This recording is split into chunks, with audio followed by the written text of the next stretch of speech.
Bapak, Ibu, Saudara-saudari, para suster, orang-orang muda, umat beriman yang terkasih. Hari ini kembali diperdengarkan untuk kita semua dua buah bacaan suci yang diambil dari Kisah Para Rasul dan juga dari Injil Yohanes. Selama masa Paskah tahun ini kita disuguhkan bacaan-bacaan Injil dari Injil Yohanes. Dan kalau kita baca tujuan ditulisnya Injil Yohanes, itu salah satunya adalah agar para pendengar dan para pembaca Injil Yohanes itu benar-benar percaya kepada pewartaan Yesus Kristus. Karena dari pewartaan itu setiap orang yang percaya itu mendapatkan tempat di dalam kehidupan kekal. Makanya kelihatannya ya, kita lihat dalam Injil Yohanes itu ada semacam permainan kata-kata yang begitu persuasif ya. Itu dimaksudkan supaya orang yang mendengar atau membaca Injil Yohanes ini memiliki ya ketergerakan untuk percaya. Kepercayaan itu menjadi sesuatu yang amat sangat berharga dan modal besar untuk menjadi selamat ya, sebagai bagian dari pencarian ziarah hidup setiap orang, pencarian hidup manusia. Ya. Dua buah bacaan suci yang sudah kita dengarkan itu kiranya memiliki ada kesamaan ya, isi di antara keduanya. Kalau dalam bacaan pertama kita menemukan bagaimana Santo Paulus setelah berkarya, menjalankan karya pewartaan di tengah umat di Efesus, dia merasa bahwa sudah saatnya dia berpamitan dengan mereka. Maka kita mendengar tadi kata-kata perpisahan yang isinya bukan hanya bukan merupakan suatu semacam pengagungan terhadap dia sendiri sebagai orang yang amat sangat berjasa dalam pembangunan jemaat, tetapi lebih kepada nasihat-nasihat supaya jemaat di Efesus yang sudah menerima pewartaannya dan sudah menjadi orang-orang yang percaya, itu hidup di dalam kepercayaan itu. Karena dengan kepercayaan itu mereka bisa mengembangkan kesetiaan mereka, dan dalam kesetiaan itu mereka bisa memelihara diri mereka untuk tetap hidup di dalam berkat Tuhan, di dalam anugerah Tuhan yang tentunya kita amat sangat butuhkan ya dalam kehidupan. Kuncinya adalah setia, tetap percaya, dan menjaga diri mereka untuk tetap menjalankan itu iman atau menjalankan nilai-nilai kerajaan Allah yang sudah disampaikan kepada mereka. Lalu kemudian dalam bacaan Injil kita melihat doa Yesus ya. Doa Yesus sedemikian panjang ya. Itu yang disampaikan Yesus kepada Bapaknya supaya itu orang-orang yang menjadi percaya itu tetap satu ya. Tetap percaya memelihara kebenaran yang telah mereka terima dan tidak menjadi milik dunia. Ya. Dunia dalam bahasa Yohanes itu digambarkan sebagai yang punya kedekatan lah dengan kegelapan dan kuasa jahat yang menjauhkan orang dari keselamatan. Nah, dari dua wejangan ini ya, kita bisa melihat bagaimana baik Yesus maupun Yohanes menempatkan umat yang mereka layani ya, umat yang mereka jadikan sebagai sumber pewartaan itu sebagai kelompok ya yang sangat berharga ya di mata mereka. Makanya Paulus sendiri berjuang dengan sedemikian dan tidak mau mencemarkan jemaat itu dengan kepentingan-kepentingan pribadi, sehingga bahkan untuk menghidupi dirinya sendiri pun dia harus ya bekerja sendiri, ya bekerja hidup dari keringatnya sendiri. Karena sedemikian mulia umat yang dia jaga itu. Demikian pun Yesus. Ya, tujuan kedatangannya, tujuan inkarnasi itu adalah karena dia ingin menyelamatkan manusia. Maka kita melihat di sini martabat manusia itu begitu mulia ya di hadapan Tuhan dan di hadapan itu atau di mata orang-orang yang dipilih sebagai perpanjangan lidahnya. Itu orang-orang yang merasa terpanggil untuk karya pewartaan.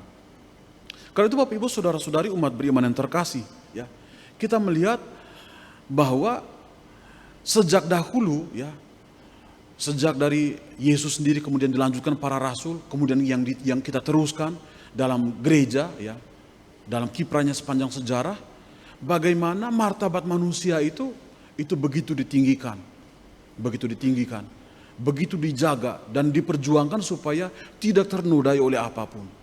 Makanya dengan perkembangan pemikiran manusia, perkembangan filsafat yang terjadi, kemudian gereja juga berkenalan dengan filsafat itu Karl Marx misalnya, yang menginspirasi menginspirasi itu keluarnya prinsip-prinsip ajaran sosial gereja, maka gereja menjadi salah satu ya organisasi yang begitu ya teguh berpegang pada perjuangan untuk menjaga martabat manusia ini. Ya. Maka sampai kepada kita yang hidup di zaman sekarang ini, gereja begitu setia itu menjaga masyarakat, menjaga itu manusia dengan segala perkumpulannya, dengan segala dunia sosialnya, untuk tetap memiliki martabat yang dijunjung tinggi, dihormati sedemikian rupa.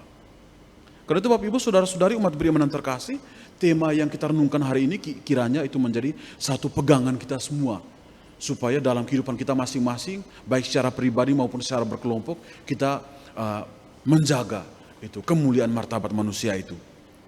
Nah Bapak Ibu saudara-saudari umat beriman yang terkasih, kalau kita bicara soal ajaran sosial gereja itu sebenarnya banyak sekali ya, banyak sekali prinsip. Lalu turunan-turunannya itu sedemikian luasnya. Tetapi beberapa ahli coba membuat pengkristalan. Ada yang mengatakan bahwa prinsipnya itu ada 10, ada yang mengatakan cuma 4 ya. Beberapa di antaranya saya coba sebut ya, saya tidak bisa menghafal semuanya. Itu yang paling pertama, itu yang paling mendasar itu adalah martabat manusia. Ya. Kita percaya bahwa manusia itu adalah citra Allah. Nah di atas dasar penghormatan terhadap martabat manusia ini, kemudian berkembang turunan-turunannya. Misalnya ya, prinsip bonum commune, itu kebaikan bersama. Lalu bagaimana kita juga menghormati hak orang untuk berorganisasi dan berserikat. Ya. Lalu ada yang namanya prinsip subsidiaritas, di mana dalam satu sistem organisasi yang hierarkis, pemimpin yang paling tinggi itu perlu membatasi itu campur tangannya, supaya dalam masalah-masalah yang ada paling bawah itu pemimpin yang berada pada yang paling dekat dengan akar rumput itu diberi keluasan untuk menyelesaikan masalah-masalah mereka sendiri. Ya.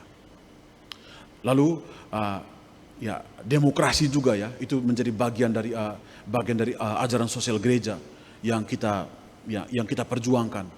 Tetapi berapapun itu kristalisasi, berapapun prinsip yang disampaikan kepada kita sebagai prinsip-prinsip utama, dasarnya tetap satu, yaitu martabat manusia.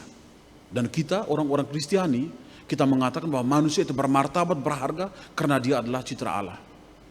Karena itu kiranya kita sebagai orang-orang beriman ya, sebagai orang-orang yang percaya kepada Yesus ya, dalam pergerakan kita, baik dalam profesi kita maupun keterlibatan kita dalam berbagai macam urusan sosial kemasyarakatan, kiranya kita berpegang teguh pada prinsip martabat manusia ini. Ini kelihatannya sederhana Bapak Ibu ya, saudara-saudari, karena menjadi hal yang sangat biasa. Tetapi faktanya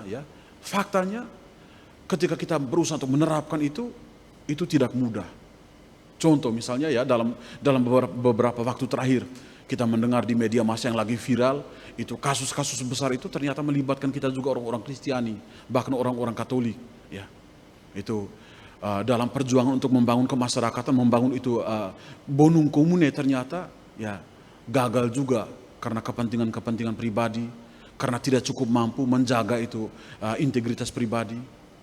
Lalu kita mungkin pernah mendengar bagaimana seorang pastor itu di Batam, kalau tidak salah itu Romo Paskalis, yang berjuang bahkan sampai itu dikriminalisasi karena berusaha untuk menjaga itu banyak orang dari perdagangan manusia.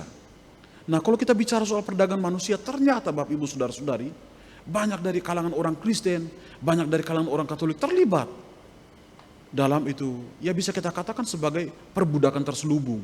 Ya. Banyak orang dari wilayah yang miskin, itu diiming-imingi untuk menjadi pembantu rumah tangga dengan gaji demikian, tetapi kemudian faktanya tidak seperti itu. Saya sendiri Bapak Ibu saudara-saudari pernah bertemu ya dengan beberapa wanita muda ya, yang baru selesai lepas dari kontrak selama 3 tahun misalnya, itu ternyata mereka tidak diperbolehkan memegang handphone atau berkomunikasi bahkan dengan keluarganya. Bahkan selama 3 tahun itu tidak diizinkan untuk keluar dari rumah majikannya. Dan pelakunya ternyata orang-orang Kristiani. Ya. Dan ini menunjukkan bahwa ternyata ya, kita yang rajin untuk pergi ke gereja, kita yang menyebut diri sebagai itu pengikut Tuhan Yesus, yang menyebut diri sebagai orang yang punya hukum cinta kasih yang sedemikian sempurna, ternyata terlibat dalam perendahan terhadap martabat manusia ini. Sehingga kalau sampai sekarang kita bahkan Keuskupan Agung Jakarta mengangkat ajaran sosial gereja sebagai bagian dari cara hidup kita sebagai persekutuan, itu menjadi sangat relevan untuk mengingatkan kita akan pentingnya menjaga martabat manusia. Bapak Ibu saudara-saudari umat beriman terkasih, merendahkan martabat sesama kita siapapun mereka, dari manapun mereka, apapun status sosial mereka, itu merupakan perendahan terhadap martabat Allah sendiri. Ya. Itu berarti dosa yang bisa kita pikirkan satu penghinaan terhadap Tuhan sendiri. Maka Bapak Ibu saudara-saudari umat beriman terkasih, kita boleh berbicara tentang kiat kita untuk membangun dengan segudang program untuk membangun kebaikan bermasyarakat, tetapi pegangan kita tetap satu. Ya. Jangan sampai kita terlibat dalam itu perendahan terhadap martabat manusia apapun bentuknya. Kita harus pandai-pandai berefleksi. Jangan sampai bahkan di rumah-rumah kita sendiri pun kita terlibat dalam perendahan-perendahan seperti itu. Sesuatu yang amat sangat biasa kita dengar, tetapi tidak gampang untuk kita laksanakan. Karena itu, tema refleksi kita hari ini kiranya menyadarkan kita secara pribadi sebagai orang-orang Katolik, supaya kita kembali untuk melihat kehadiran Allah dalam diri sesama kita. Siapapun mereka, termasuk orang-orang yang senantiasa ada di sekitar kita. Keluarga kita, anak-anak, orang-orang yang terlibat dalam itu pengembangan rumah tangga kita, supaya jangan sampai ada orang yang kemudian menjadi direndahkan, terlecehkan karena keteledoran kita. Tuhan menggerakkan kita, Tuhan memanggil kita untuk bersama Dia membangun kerajaan surga selama kita masih berada dalam dunia ini. Amin.